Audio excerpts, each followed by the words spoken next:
Gênesis capítulo 1, versículo 1, vamos ler então? Diz assim: No princípio, Deus criou os céus e a terra. Era a terra sem forma e vazia, trevas cobriam a face do abismo, e o Espírito de Deus se movia sobre a face das águas. Disse Deus: haja luz, e houve luz. Deus viu que a luz era boa, e separou a luz das trevas. Deus chamou a luz dia, e as trevas chamou noite.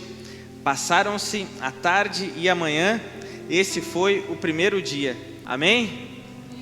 Glória a Deus. Todas as pessoas que nascem, elas vêm com pelo menos 3 perguntas dentro do seu coração, dentro da sua mente. A primeira pergunta é: da onde que veio a existir tudo isso? A pessoa olhou para as estrelas, olhou para o sol, para a lua, olhou para o mundo grandioso e pensou assim: da onde que veio tudo isso? A segunda pergunta é, que todo mundo nasce também, a segunda pergunta é: o que vai acontecer depois que eu morrer? A terceira pergunta, que eu creio que todo mundo nasce com ela também, é o seguinte: qual é o sentido da minha existência? Para que eu nasci? Eu creio que a maioria das pessoas, se não todas, tem essas 3 perguntas dentro de si. E creio que o Senhor vai nos responder essas 3 perguntas hoje. Creio que a maioria, se não todos, já sabe a resposta, mas o Senhor vai nos responder através dessa mensagem. O título da mensagem é Criação de Filhos. Aí alguns de vocês podem estar pensando assim: mas eu não sou pai, eu não sou mãe. Mas não é em relação a nós criarmos filhos, mas é como Deus cria os seus filhos. Como Deus não apenas criou no sentido de formar, mas como Deus cria no sentido de educar os seus filhos também. A gente vai aprender através da criação. Nós lemos aqui o capítulo 1 e também o versículo 1 do capítulo 2. E quem se pergunta e quem quer saber qual é o plano, qual é o propósito de Deus para a sua vida, qual é o propósito de Deus em relação a tudo, leia Gênesis 1 e 2. Gênesis 1 e 2 é o plano, é o propósito de Deus, porque a gente vê como Deus criou as coisas na forma original. E quem quer saber o desfecho de tudo, quem quer saber como tudo vai acabar, leia Apocalipse capítulo 21 e 22, a gente vê como tudo vai acabar. E a gente vê que tudo se realinha como era no começo. Agora, o que acontece entre Gênesis capítulo 2 e entre Apocalipse capítulo 21, que é a maior parte da Bíblia, né? O que acontece entre Gênesis capítulo 2 e Apocalipse capítulo 21, é tudo que Deus faz para resgatar e realinhar o seu plano original. Quem entendeu isso, levanta a mão. Amém. Então, Gênesis 1 e 2 é o plano original de Deus. E nós vamos aprender hoje as mensagens de Deus através de cada dia da criação. A gente vê como Deus nos ensina e nos ensina profundamente. Primeiro a gente vê ali que no capítulo 1 e no versículo 1 diz: no princípio criou Deus os céus e a terra. Já falei isso várias vezes, mas alguns aqui estão pela primeira vez, não ouviram ainda. Mas a gente vê que logo no primeiro capítulo e no primeiro versículo da Bíblia, a gente vê, Gênesis também significa origem, princípio, início. E a gente vê que logo no início já aparece Deus criando e não Deus sendo criado. Então isso a gente já vê que Deus é criador e Deus não é criatura. E a gente vê que é por isso que Ele é Deus, porque é Ele que dá origem a todas as coisas, Ele que criou todas as coisas. Porque se a gente se perguntasse, né, como já falei, se a gente se perguntasse, então tá, aqui aparece Deus criando, mas quem criou Deus? A gente jamais ia ficar contente com a resposta, porque aí se a gente achasse uma resposta absurda para isso, quem criou Deus, a gente faria outra pergunta. Então quem criou Deus? E faria outra. Quem criou Deus? E faria outra. Quem criou Deus? E seria um looping infinito. Mas a gente vê que é por isso que Ele é Deus. Deus, Ele existe antes de toda a criação existir, porque Ele é que criou todas as coisas, Ele é que deu origem a todas as coisas.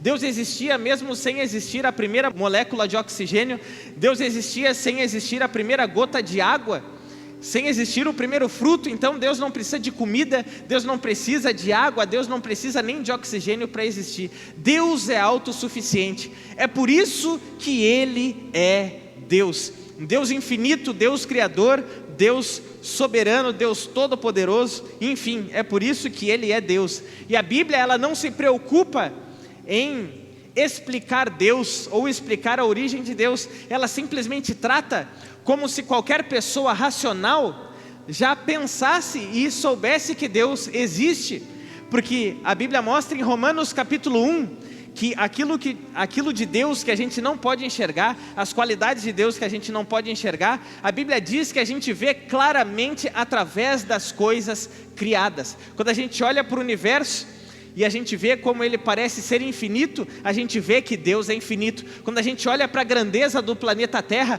a gente vê com isso que Deus é grandioso. Quando a gente vê o amor de uma mãe e o amor de um pai, com cuidado em relação ao seu filho, a gente aprende que Deus é amor. Em relação a muitas coisas que Deus criou, a gente vê as qualidades de Deus, ainda que Deus seja invisível aos nossos olhos. Amém? Então a Bíblia já mostra que a própria criação já é uma pregação suficiente que prova e comprova a existência de Deus, porque nenhum de nós acreditaria que o celular veio do nada, que a lâmpada veio do nada. A lâmpada, se eu não me engano, foi criada por Thomas Edison. O celular, nem sei quem criou, mas tudo aquilo que a gente vê, a gente sabe que foi criado por alguém. E assim é em relação ao planeta, assim é em relação ao universo. É impossível que todo esse universo seja dessa forma tão perfeita, tão perfeitamente alinhado, de uma forma meticulosa. Se o planeta Terra estivesse um pouco mais afastado do Sol, nós congelaríamos. Se estivesse mais próximo do Sol, nós queimaríamos.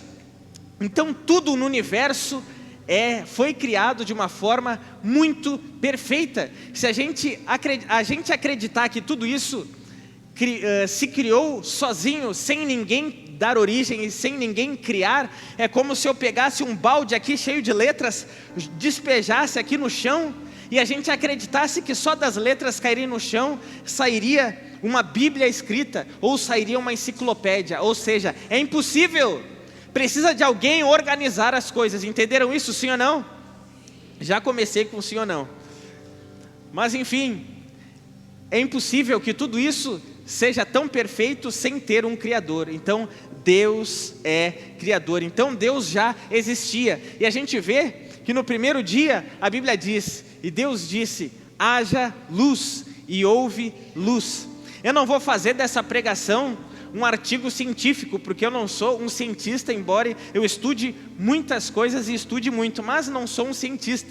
Vou pregar a palavra do Senhor. A Bíblia, ela não se preocupa também em detalhar como cada coisa foi criada. A Bíblia simplesmente narra que as coisas foram criadas. Então, nesse primeiro dia, a Bíblia diz que Deus disse, haja luz, e houve luz. Essa luz, não sabemos que luz era. Não sabemos se essa luz era ou não o Big Bang. Não sabemos se essa luz vinha do próprio Deus, não sabemos que luz era essa. O certo é que não era a luz do sol, porque o sol foi criado apenas no quarto dia, então parece que há um mistério em relação a essa luz. Mas enfim, o que importa é que Deus criou a luz. E o que a gente aprende com isso? O que a gente aprende, sendo que a primeira coisa que Deus criou foi a luz? É isso que Deus faz em relação a cada um de nós. Porque a Bíblia mostra que nós estávamos em trevas. A Bíblia fala que para aqueles que estavam assentados em trevas, resplandeceu grande luz. E a Bíblia diz que essa luz era o próprio Senhor Jesus. Quando Ele entrava nas cidades, Ele era a luz que iluminava todos aqueles que estavam em trevas. E eu creio que a maioria de nós aqui vai se identificar. Quem aqui já chegou, quem sabe na primeira vez na igreja, chegou aqui em trevas, debaixo de crises existenciais, debaixo de, quem sabe, algumas dificuldades, traumas, dominado por vícios, dominado por pecados, dominado por coisas que faziam mal para ti mesmo e tu não conseguia enxergar uma vida diferente da que tu já estava vivendo. Quem sabe alguns chegaram na igreja como se fosse a última carta na manga, o último recurso, a última opção, porque já estava pensando em tirar a sua vida, ou seja, estava completamente em trevas. Aí a Bíblia vai dizer em Colossenses que o Senhor, que o próprio Deus, Ele nos resgatou através do seu Filho, e Ele nos tirou das trevas e nos colocou no reino do seu Filho amado. Foi assim que Ele nos resgatou, foi assim que Ele nos deu a redenção, ou seja, o perdão dos pecados.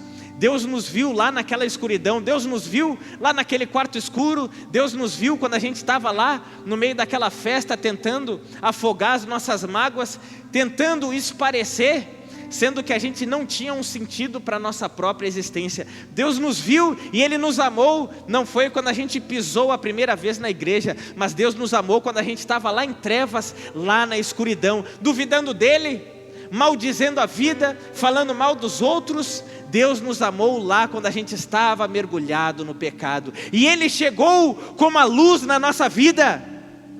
E a Bíblia diz que em Coríntios, que Satanás, ele cegava, ele procura cegar todos os homens para que a gente não visse, para que a gente não veja a luz do Evangelho. Ou seja, a gente estava em trevas já, a gente já estava na escuridão, e quem sabe a luz do Evangelho estava brilhando diante dos nossos olhos, porque Deus usou alguém para testemunhar e falar de Jesus para nós, mas ainda assim naquela guerra o inimigo tentava nos cegar e dizer lá no nosso íntimo: isso não é para ti, isso daí é para ele, porque ele é que é viciado em drogas, tu não é, tu faz tudo certinho, tu não precisa de Jesus, tu não precisa de Deus. Ou quem sabe através de vários pensamentos ruins, e ele usava a nossa própria carnalidade ou a nossa justiça própria. Mas quem sabe a gente deu um passo de fé, ou a gente ficou curioso e a gente veio na casa de Deus, a gente sentou, alguns estavam em crise, mas outros não. Outros, quem sabe, estavam cheios, não tinham aquele vazio dentro de si, porque estavam cheios de si mesmos, estavam cheios do seu orgulho, estavam cheios da sua justiça própria, pensando que estava arrebentando a boca do balão, que não precisava de Deus e que não precisava de ninguém e que era autossuficiente. Mas aí começou a ouvir a palavra de Deus, e daqui a pouco aquele que pensava assim: não, eu sou bom, eu sou tal, daqui a pouco ouviu a palavra de Deus e começou a pensar: eu não sou tão bom assim. E aí daqui a pouco começou a ouvir mais, a pregação começou a rolar mais, e ele começou a pensar: não, eu preciso melhorar isso e aquilo, porque eu sou um pouco egoísta. E aí começou a pensar um pouco mais, a pregação começou a rolar mais, e ele começou a pensar: realmente eu vejo que eu sou um pouco orgulhoso, eu reconheço que eu sou invejoso, eu reconheço que isso e aquilo precisa melhorar na minha vida. E aquele que antes só enxergava o erro na vida dos outros, enxergava o cisco no olho do próximo, mas não enxergava a própria trave que estava diante dos seus próprios olhos, agora ele começa a enxergar os seus próprios defeitos, ele começa a enxergar os seus próprios erros, ele começa a enxergar que ele é pecador também, e que ele precisa de salvação. E tudo isso é o Espírito Santo de Deus trabalhando na nossa vida, nos dando a consciência da nossa própria realidade, para que a gente veja que a gente é falho e que a gente precisa de Deus, porque a gente não consegue segurar a vida dentro de nós mesmos, porque a gente sabe que um dia a gente vai morrer, e para algum lugar a gente vai.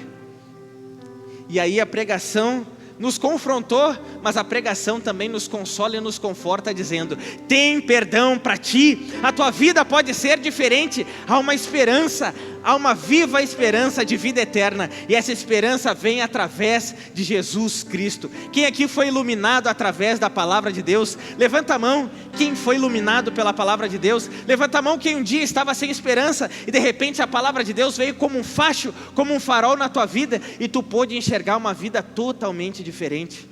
Levanta a mão quem já viveu essa realidade. Queira Deus que, se tu não viveu isso ainda, tu possa viver isso hoje. Que o Senhor Deus, que é o Pai das luzes, que Ele venha como esse facho de luz que vai te tirar das trevas, porque a tua vida pode sim ser diferente. Amém até aqui? Então no primeiro dia Deus disse: haja luz, e houve luz. E aí no segundo dia, a Bíblia mostra que é um pouco enigmático isso, mas a Bíblia diz que há uma separação entre águas de baixo e águas de cima. E Deus chamou isso de firmamento, que seria o céu. Ou seja, Deus estava formando ali o céu atmosférico, que é onde estão as nuvens, onde os pássaros voam, onde o avião passa. E nesse momento também Deus estava enchendo o planeta Terra, ou a superfície da Terra também, de oxigênio, para que pudesse ser um lugar habitável para todos os seres vivos que Ele ainda iria criar. Então houve a separação entre águas e águas, houve a separação entre a terra e o céu. E nisso a gente aprende muito também com Deus. Por quê? Porque quando a gente olha para a palavra de Deus, a gente vê que muitas coisas que Jesus ensinava na sua época, muitas coisas que a Bíblia ensina como princípios, parece que não se encaixa no nosso pensamento, a gente pensando apenas de forma natural, porque a gente vê na Bíblia, um exemplo claro que eu vou dar. Quem aqui gosta de receber presente? Quem aqui gosta de ganhar presente? Quem aqui gosta de receber? Quem gosta de receber presente? Tem gente que não gosta, eu acho. Quem gosta de receber presente? Amém. É muito bom receber presente, né? Receber, quem sabe, uma Bíblia, um celular novo, um tênis novo, um carro. Agora já tirei bem alto, né? Mas enfim, é muito bom receber presentes. Mas a Bíblia diz assim em Atos: melhor coisa é dar do que receber.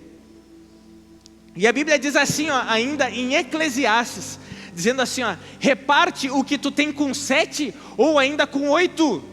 Porque tu não sabe se virá uma crise sobre a terra, se virá fome sobre a terra.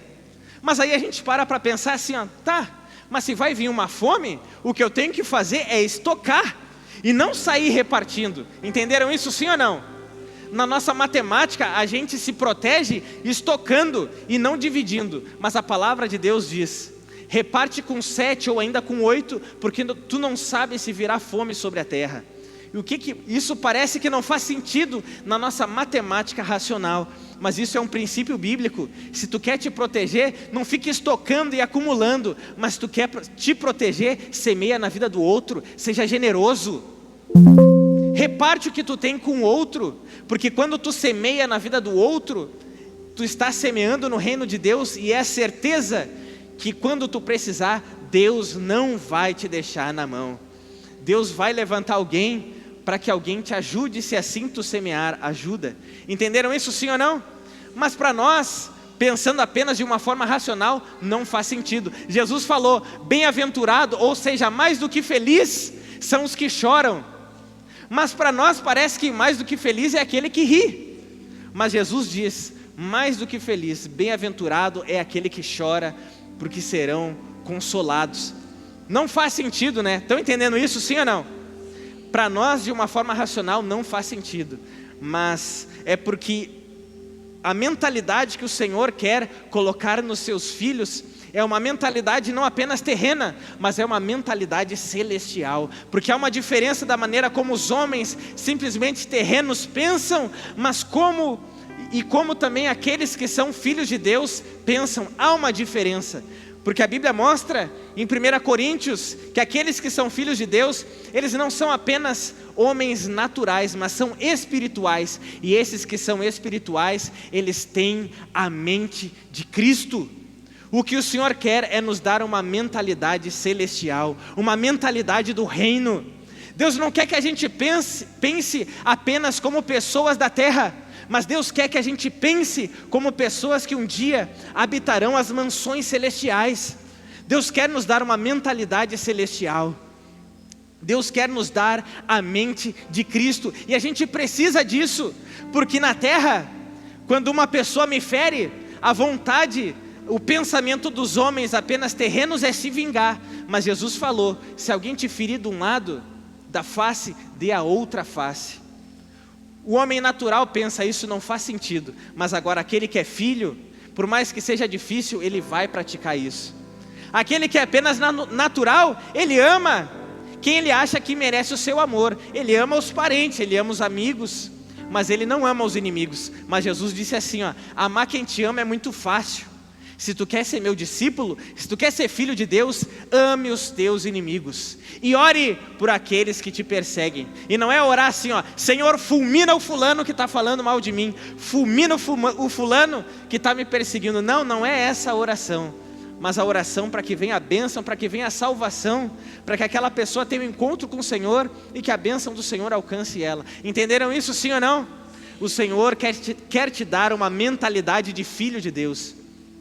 O Senhor quer nos dar uma mentalidade assim, porque Tiago fala de 2 tipos de sabedoria. Ele fala da sabedoria de baixo, e ele diz que a sabedoria de baixo é cheia de inveja e é cheia de egoísmo. Mas quando ele fala da sabedoria que vem do alto, ele diz: a sabedoria que vem do alto, ela é primeiramente pura, cheia de misericórdia, ela é amável, ela é justa, ela é sincera, ela é cheia de bons frutos. Assim é a sabedoria que Deus quer te dar. Ele não quer te dar apenas uma sabedoria terrena, que a Bíblia diz que é terrena, animal e diabólica, mas Ele quer te dar uma sabedoria que vem do alto. Deus quer que tu tenha uma mentalidade celestial. É assim que Ele quer que tu seja filho dEle, tendo pensamento assim como Ele pensa, amando o que Ele ama, odiando o que Ele odeia. Quem entendeu até aqui, levanta a mão. Amém? Então no primeiro dia, o Senhor veio como uma luz na nossa vida. No segundo dia, o Senhor quer nos dar uma mentalidade celestial. E aí, chega o terceiro dia. No terceiro dia nós lemos que houve ali a separação da parte seca e das águas. E não só isso também, mas a Bíblia fala que foi criada a vegetação, ou seja, plantas, árvores, cada árvore dando o seu fruto, e cada fruto tendo ali a semente conforme a sua espécie, e cada fruto teria dentro de si o potencial de dar origem a outras árvores também, que dariam mais frutos, que teriam mais sementes e assim por diante, ou seja, um ciclo que jamais teria fim. E com o Senhor a gente aprende também no Novo Testamento que aquilo que a gente semeia, a gente vai colher. Assim como no terceiro dia, cada árvore dava o fruto de acordo com a sua espécie, e cada fruto também tinha a semente de acordo com a sua espécie, assim, da mesma forma, aquilo que a gente plantar, a gente vai colher. Agora pensa comigo, se tu está desgostoso da vida que tu está tendo até aqui, provavelmente é porque as sementes que tu está usando não são sementes boas. Experimente trocar a semente, experimente semear o bem. Entenderam isso, sim ou não? A Bíblia fala que se a gente semear na carne, da carne a gente vai colher corrupção, mas se a gente semear no Espírito, se a gente semear na presença de Deus, se a gente semear em obediência a Deus, a gente vai colher vida eterna. Troque a semente, troque a semente, troque a semente, meu irmão, troque a semente. Se tu não está feliz com a vida que tu está vivendo até agora, ou se tu não está contente, troque a semente, troque a semente. Vou dar um testemunho aqui de um tipo de semente. Eu lembro que um dia, quando eu estudava lá na URGS, eu evangelizava lá também, fazia engenharia civil e evangelizava no pátio também, tudo quanto era lugar. E tinha dias que eram muito difíceis, não só por causa da evangelização, dependendo da reação das pessoas, porque dificilmente as pessoas paravam para debater ou discutir depois que eu pregava a palavra de Deus para elas, né? Porque algumas, quem sabe, poderiam pensar, né? Se esse louco está falando isso aí diante de todo mundo, que tipo de resposta ele não vai me dar se eu questionar ele, né? Pode ser que algumas delas pensassem isso. Então a maioria nem questionava nada, mas o cansaço que eu estava naquele dia não era em relação a isso, mas o cansaço que eu estava naquele dia era em relação aos estudos. E eu pensava assim, o que eu estou estudando esse monte de cálculo, equações diferenciais? Eu virava a madrugada estudando e eu já estava muito estressado. Eu lembro que eu cheguei em casa, atirei a mochila no canto, eu me sentei no sofá, e a situação bem difícil na nossa casa, difícil no sentido que Deus não deixava faltar as coisas, mas algumas coisas a gente não tinha, como a gente não tinha internet, uma coisa tão simples. Na época a gente não tinha. Eu servia numa obra missionária, então dependia de doações. Então era mais simples a situação naquela época. E aí eu cheguei em casa, tirei a mochila no canto, não tinha internet, mas como eu queria descansar um pouco, eu fui lá, me sentei no sofá e eu liguei a TV. Estava meio estressado, e eu lembro que a minha esposa, ela estava junto comigo, sentou ali comigo, e quando eu liguei a TV, eu liguei no canal 10, e quando eu liguei no canal 10, eu vi algo que renovou e mudou completamente a minha vida. Porque, para vocês entenderem, uns 2 anos antes desse dia, que eu estava cansado, né? Eu estava no aniversário da minha sogra, e sabe, isso é só um testemunho, e naquela semana, assim, ó, eu passei quase que a semana inteira dentro do meu quarto, só orando, jejuando, lendo Bíblia, com uma sede, uma fome de Deus, e buscando a Deus, e aí, quando eu terminei aquele propósito, do nada eu fui para o aniversário, e tudo bem, e a gente deve ir no aniversário dos nossos parentes, enfim, um pagode bem alto e cervejada, e eu lá, e eu lutando, né, o que eu estou fazendo aqui? E eu caminhava de um lado e para o outro, lutando no sentido porque eu recém estava dando os meus primeiros passos na fé, embora eu estivesse com muita sede e muita fome de Deus, e eu estava ali, transbordando de Jesus, e eu queria colocar isso para fora, mas parecia que o ambiente não estava propício. Vocês estão entendendo isso, sim ou não? Levanta a mão quem está entendendo isso. Enfim, até que eu não me aguentei, chegou na hora do parabéns, todo mundo ficou em silêncio, né? Desligaram o som, e eu pensei, é agora. E aí eu disse, eu queria fazer uma oração pela minha sogra, e eu orei por ela lá, e depois que eu orei, eu falei da palavra de Deus para todo mundo que estava lá, e tinha um monte de gente, até hoje eu não lembro a mensagem, mas provavelmente eu falei de arrependimento, de salvação, fé em Jesus, enfim, mas foi semeada a palavra de Deus lá no meio do aniversário. Alguns ficaram sem entender, porque pensavam assim, nem é o ambiente para isso, olha tudo que está acontecendo aqui na volta, né?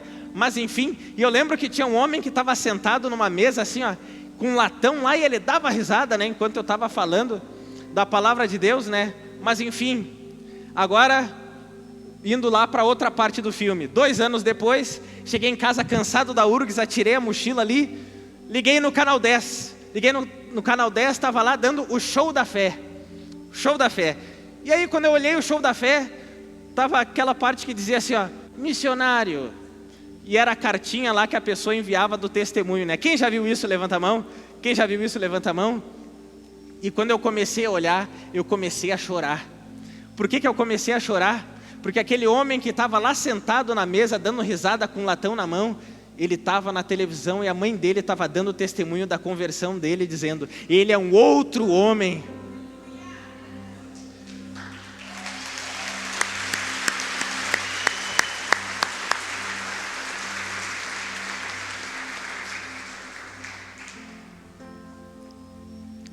E sabe, eu chorava, e aquele cansaço que eu estava ali de evangelizar, e as pessoas não dar bola no ônibus e lá na URGS, e cansado de estudar e virar madrugada, aquele cansaço foi embora, eu chorava e ria ao mesmo tempo. E eu acho que esse homem, ele está ali no estacionamento, o Everton não está aqui dentro, né? Está no estacionamento? Glória a Deus, grande homem de Deus, está aqui? Glória a Deus, está lá, ó. Levanta a mão aí para o pessoal te ver. Glória a Deus. Deus abençoe a tua vida.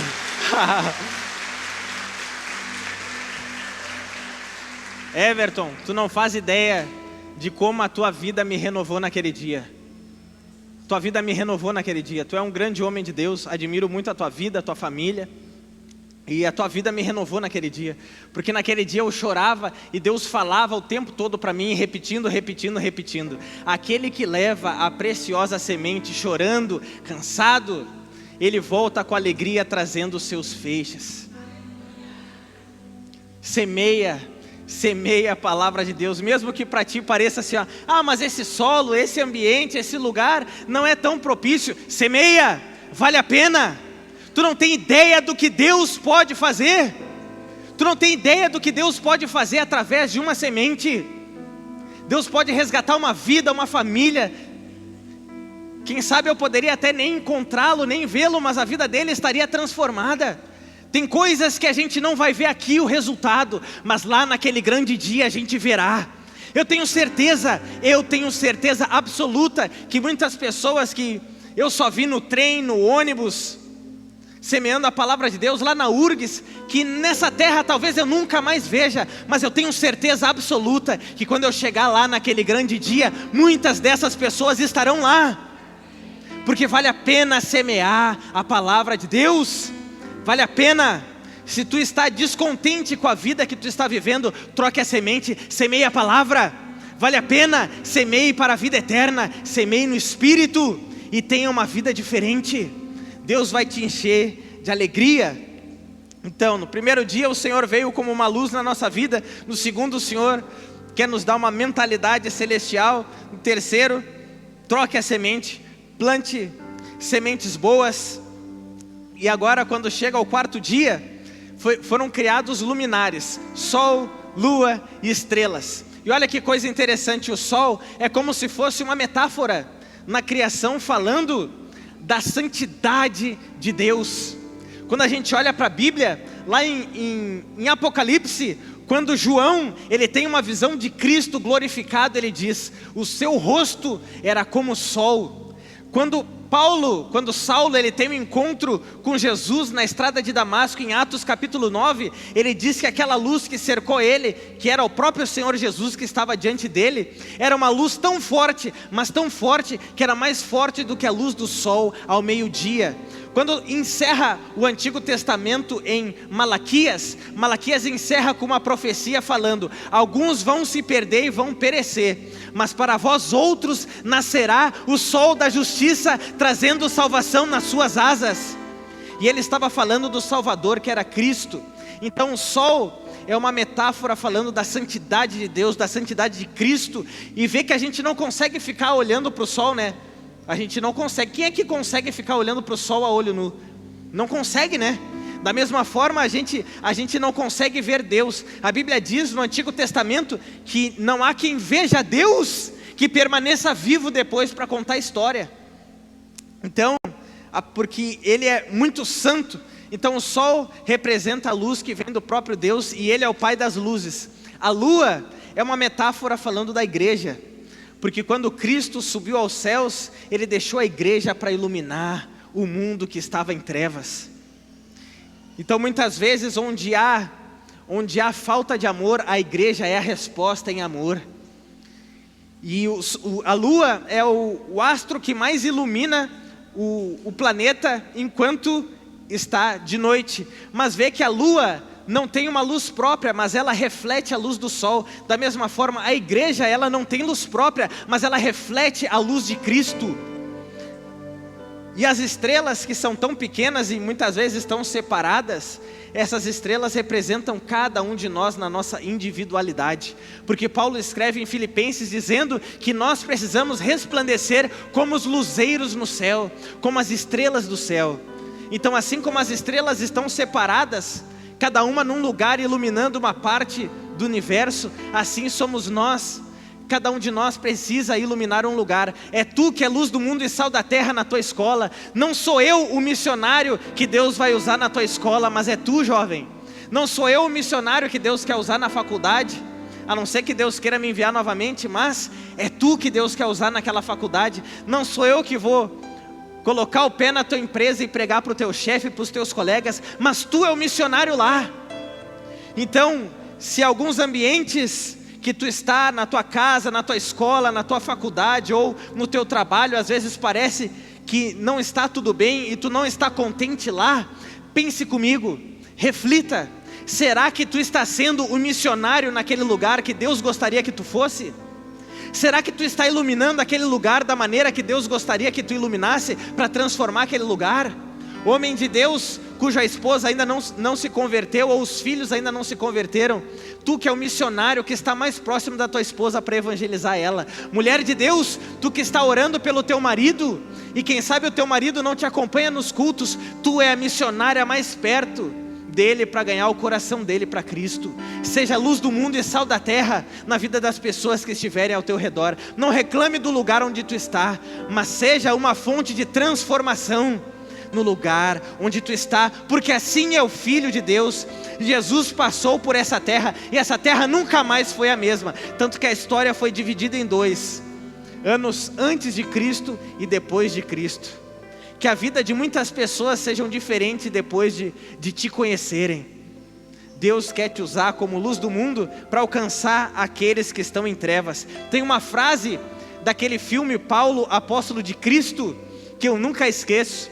Paulo, bem carequinha, com aquela barba branca enorme, ele diz bem assim, ó: a gente nunca deve esquecer o que é estar perdido e ser achado. Vou repetir isso: a gente nunca deve esquecer o que é estar perdido e ser achado. Lembra quando tu estava perdido lá sem Cristo na tua vida? Saiba que muitas pessoas perto de ti ainda estão perdidas da mesma forma. Seja aquele que aponta o caminho, não apenas dizendo é lá, porque a Bíblia diz no provérbio de número 22, verso 6, diz assim, ó: eduque a criança no caminho em que deve andar, para que mais tarde não se desvie. E olha só o detalhe: eduque a criança no caminho. Não diz assim, ó, ensine a criança o caminho, mas diz no caminho, porque quem ensina o caminho diz assim, ó, é por lá.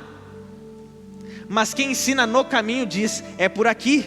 Qual é a diferença de dizer é por lá e dizer é por aqui? É porque se eu digo que é lá, eu estou dizendo que eu não estou no caminho. Mas quando eu digo é por aqui, eu estou dando o exemplo e dizendo é por aqui, eu estou no caminho. Vem no caminho comigo, e esse caminho é Jesus Cristo. Seja exemplo, seja exemplo, seja luz do mundo. No quinto dia, Deus criou os peixes e as aves. E vê que o peixe, mesmo quando a gente está na praia, ali na terra, né, na areia, a gente não enxerga o peixe lá na água. Por quê? Porque ele está dentro, ele está lá no fundo da água. Mas os pássaros, quando eles voam, a gente enxerga. Entenderam isso, sim ou não? Os peixes mergulhados lá no fundo do mar, eles representam a nossa vida no secreto com Deus. E as aves voando representam o nosso testemunho público. A gente precisa ter uma vida de secreto com Deus. Quando as pessoas não nos enxergam, quando olhos humanos não nos enxergam, a gente precisa ter uma vida a sós com Deus. A gente precisa ter um momento do dia, seja 1 hora, meia hora, 20 minutos, mas a gente precisa ter um tempo do nosso dia em que a gente fica sozinho com Deus, para orar, para ler a palavra de Deus. Meu irmão, minha irmã, se tu orar 2 capítulos por dia do Novo Testamento, em 4 meses tu lê todo o Novo Testamento. Em cerca de 4 ou 5 meses tu lê todo o Novo Testamento. 2 capítulos por dia. E ler 2 capítulos é rápido, sim ou não? É muito rápido. Menos de 20 minutos tu lê 2 capítulos. O que tu está esperando? Tenha uma vida a sós com Deus. Deus te espera lá no secreto. Jesus falou: se tu quer orar, fecha a porta do teu quarto. Tenha um momento a sós com Ele. Tenha uma vida com Deus. Se eu não tivesse uma vida de secreto com Deus, nós estamos em 2023, dia 7 de novembro, faz 13 anos que eu estou na presença do Senhor. Se eu não tivesse uma vida de secreto com Jesus, eu teria me afastado da presença de Deus faz tempo. O que vai definir se daqui a 20, 30 anos tu vai estar firme ainda na presença de Deus, é a tua vida no secreto. Aprenda desde já. Se tu está chegando agora, se tu está te convertendo agora, passe um momento com Deus. Conheça mais a Deus. Abra o teu coração para Deus através da oração. Conheça mais a Deus através da leitura da palavra de Deus. Deus quer se relacionar contigo. Tenha uma vida a sós com Deus. E as aves voando é o nosso testemunho público.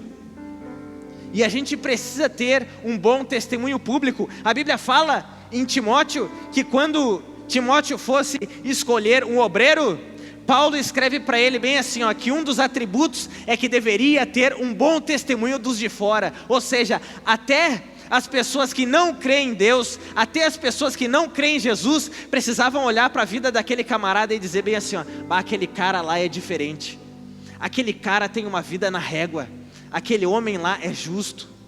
Entenderam isso, sim ou não? A gente precisa ter um bom testemunho público. Não adianta a gente falar bem de Bíblia, se quando a gente está no meio das pessoas, a gente é pior do que elas. Vocês acham que elas crerão no nosso Deus? É claro que não. No Novo Testamento, Paulo escreve dizendo, o próprio Deus falando através de Paulo, para os israelitas, dizendo bem assim, ó, por causa de vocês, o mundo blasfema contra mim, porque vocês não são fiéis a mim. Imagina Deus irado com o seu próprio povo dizendo isso, que por causa do mau testemunho do seu povo, as pessoas lá fora, elas não acreditavam nele. Entenderam isso, sim ou não? Tenha um bom testemunho público. Quem entendeu até aqui, levanta a mão. Glória a Deus por isso. Chegamos no 6º dia em que Deus fez os animais terrestres e fez o homem. Os animais, eles são muito guiados pelo seu instinto, mas agora o homem é inteligente, o homem pensa, o homem consegue escolher as coisas, o homem sabe mais o que é certo e errado, ele consegue escolher melhor as suas ações. Entenderam isso, sim ou não? Mas o animal, ele é guiado só pelo seu instinto, e é como se nesse dia Deus fizesse criaturas e Deus fizesse filhos. É como se os animais terrestres fossem as criaturas e Adão e Eva fossem filhos. Porque quando a Bíblia fala lá no Novo Testamento sobre a genealogia de Jesus, fulano filho de ciclano, filho daquele outro, e daquele outro, e daquele outro, e daquele outro, e aí fala, Enos filho de Sete, Sete filho de Adão, Adão filho de Deus. Adão foi criado para ser filho de Deus originalmente, só que através do pecado ele perdeu a filiação. Mas aí a Bíblia fala lá no Novo Testamento, falando de Jesus, que Jesus veio para os seus, mas os seus não o receberam. Mas a todos quantos o receberam, deu-lhes o poder de serem feitos filhos de Deus. Então veja, aqui na terra, nem todo mundo é filho, todo mundo é criatura, mas nem todos são filhos. Entenderam isso, sim ou não? Porque a Bíblia fala que para ser filho, precisa receber o Filho com F maiúsculo, que é Jesus Cristo. Então, as criaturas, elas são guiadas só pelo seu instinto, elas são guiadas apenas pela sua vontade. Mas agora, os filhos não, os filhos pensam assim, não, isso daí é errado, eu não vou fazer, o meu pai não gosta disso, isso vai desagradar a Deus. Estão entendendo isso, sim ou não? E a Bíblia fala que antes, quando nós ainda não estávamos em Cristo, a Bíblia diz que nós éramos guiados pelos desejos da nossa carne, ou seja, nós éramos guiados pelo nosso instinto, cobiçávamos aquilo que não era nosso, cobiçávamos pessoas que não eram nossas, não era a nossa mulher, não era o esposo, mas cobiçava do outro, mentia, falava mal dos outros, invejava, sentia ciúmes, tudo isso, éramos guiados pelo nosso instinto. Mas hoje, quando a gente conhece a Cristo, quando a gente conhece a Deus, a vontade pode vir, mas a gente pensa, não, isso não agrada o meu pai. Estão entendendo isso, sim ou não? As pessoas podem não estar vendo, mas essa ira no meu coração, Deus está vendo. E o que Deus quer não é que eu me vingue, o que Deus quer é que eu perdoe. O filho não é guiado pelo instinto, o filho faz a vontade de Deus. Quem é você nessa noite? Você é criatura que é guiado apenas pelo seu instinto, pela sua vontade, ou tu é o filho que quer fazer a vontade do pai, que quer agradar o pai, que quer se relacionar com o pai, que quer obedecer ao pai? O último dia, o 7º, a Bíblia diz que Deus não criou nada nesse dia, mas Deus descansou. Hebreus capítulo 4 fala que o descanso não era apenas o 7º dia em que Deus descansou das suas obras, mas a Bíblia diz em Hebreus capítulo 4 que ainda há um descanso em que a gente pode entrar. E que descanso é esse? Esse descanso, ele está falando da salvação. Jesus falou, vinde a mim todos que estão cansados e sobrecarregados, e eu vos aliviarei. Aprendei de mim que sou manso e humilde de coração, Eu vou tirar de vocês esse jugo apertado, esse fardo pesado. Eu vou dar o meu fardo que é leve e o meu jugo que é suave. E vocês encontrarão descanso para a alma de vocês. Nós podemos encontrar descanso em Cristo. Cristo é a nossa salvação. Aqui nessa terra ainda a gente pode encontrar descanso através do nosso relacionamento com Cristo. Mas um dia a gente também vai descansar eternamente das nossas obras, como assim que Deus terminou as suas obras aqui, Ele subiu aos céus. Da mesma forma, quando nós terminarmos as nossas obras aqui, nós temos um lugar reservado para nós no céu, para descanso, porque há um descanso para os filhos. Quem entendeu até aqui, levanta a mão. Glória a Deus. Deus nos ensina muitas coisas através da criação. Que Ele seja a luz que te tira das trevas, que Ele te dê uma mentalidade celestial, que Ele te guie e te ensine a semear sementes boas, que Ele te ensine a ser luz do mundo e sal da terra na vida dos outros, que a gente possa ter uma vida de intimidade com o Senhor no secreto e que a gente tenha um testemunho público compatível com a nossa fé. E que a gente não seja guiado pelo nosso instinto, as vontades da carne, mas que a gente seja filho e que a gente faça a vontade de Deus. Porque com certeza se a gente fizer tudo isso, há um descanso para nós reservado na presença de Deus. Se coloque de pé em nome de Jesus.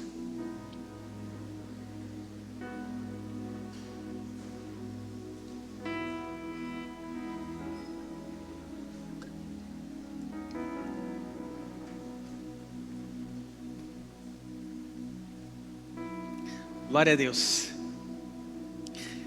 Deus nos ensinou hoje como quem ensina a filhos. Hebreus capítulo 12 diz que os filhos, eles não participam da correção, porque o pai, ele corrige os filhos que ele ama. E aí o escritor aos Hebreus diz: se vocês estão sem correção, vocês não são filhos, vocês são bastardos. Mas agora, se vocês recebem a correção, vocês são filhos. Pode ser que algumas partes dessa pregação, talvez aos teus ouvidos tenha soado muito forte, talvez tenha ido ao encontro de muitas coisas no teu coração, tenha te confrontado, mas é porque Deus está te tratando como filho. Deus não está te tratando apenas como criatura ou como um bastardo. O bastardo, ele só quer o que o padrasto tem a oferecer. Mas agora o filho, ele não quer só o que o pai tem a oferecer, mas o filho, ele também recebe a educação do pai, ele recebe também a correção do pai. Quando ele vê que aquilo que o pai está falando confronta ele, e a vida dele não está 100% alinhado com aquilo que o pai está falando, ele não pensa assim: quem o meu pai pensa que é? Ele não fica bravo, ele não vai embora de casa, mas porque ele é filho, ele pensa: o meu pai tem razão, o meu pai é bom, meu pai é perfeito, meu pai faz tantas coisas por mim, meu pai me dá tantas coisas, ele é tão bom comigo. Eu realmente errei com meu pai, eu falhei com ele. Que tu seja o filho que pensa assim, e não a criatura ou apenas o bastardo que não recebe, não acolhe a palavra, mas rejeita. Porque hoje Deus nos ensinou como ensina a filhos. Quero fazer um convite nessa noite. Tem alguém aqui que ouviu a palavra do Senhor e alguma dessas partes falou profundamente ao teu coração? Quem sabe tu era aquele que estava em trevas, sem esperança. Jesus veio como aquele que hoje te dá esperança, não apenas para viver uma vida diferente aqui, mas também te dá uma viva esperança de vida eterna. Quem sabe tu é aquele que estava apenas pensando nas coisas da terra, materialista, e hoje o Senhor te deu uma mentalidade celestial, e tu quer aprender cada vez mais com Ele. Quem sabe tu é aquele que estava semeando mal, semeando discórdias, ou semeando coisas ruins na tua vida, e tu está sofrendo por isso, e tu está arrependido, e hoje tu quer semear coisas novas, quer receber de Deus novas sementes, para plantar boas coisas, para colher boas coisas na presença de Deus. Quem sabe tu é aquele que não tinha uma vida de secreto com Deus, não tinha intimidade com o Senhor, mas hoje, a partir de hoje, vai passar a ter, vai investir tempo na presença do Senhor. Quem sabe tu é aquele que não tinha um bom testemunho público, mas a partir de hoje quer ter. Quem sabe tu é aquele que era guiado apenas pelas suas vontades, mas hoje quer agir como filho, quer agradar ao Pai Celestial. Se a tua vida te encaixa com uma dessas partes da mensagem, eu te convido a sair do teu lugar e vir aqui à frente. Se tu é aquele que está exausto, cansado e quer encontrar um descanso no Senhor, há um lugar aqui para ti também, para descansar, porque há perdão para ti. Ah, pastor Lucas, eu fiz tantas coisas ruins na minha vida, eu fiz coisas terríveis. Há perdão para ti. Deus é Deus de misericórdia. Só um pecado que não há perdão é o pecado que não há arrependimento. O pecado não confessado, blasfêmia contra o Espírito Santo, que não há arrependimento. Mas todos os outros há perdão de Deus a favor, há descanso. O irmão vai estar cantando, louvando ao Senhor, mas enquanto isso, se tu quiser sair do teu lugar, tem um lugar aqui para ti também. Deixou